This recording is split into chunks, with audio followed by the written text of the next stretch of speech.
Hey guys, welcome back to the tenorshare channel.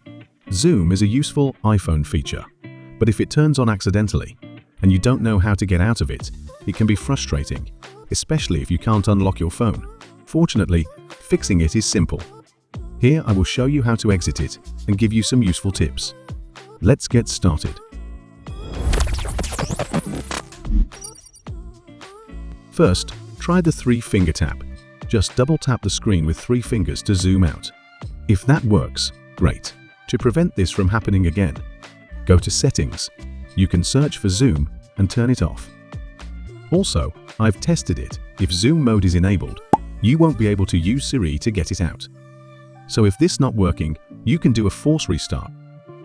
Quickly press and release volume up, then volume down, then press and hold the power button until the Apple logo appears.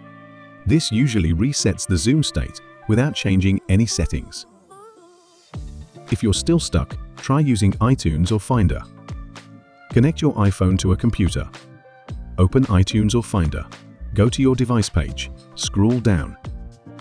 Click Configure Accessibility and uncheck Use Zoom.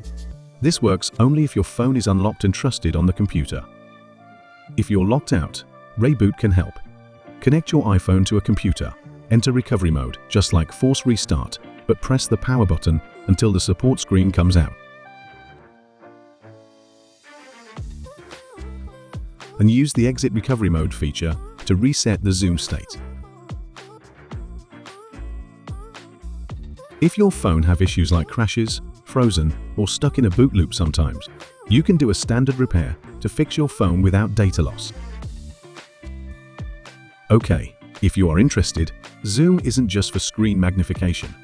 It has useful features like magnifier controller for adjusting zoom levels, window zoom for enlarging a specific part of the screen, and color filters for better visibility.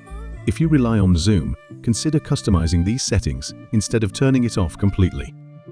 That's it. Hopefully, your screen is back to normal. If this helped, let me know in the comments. See you in the next video.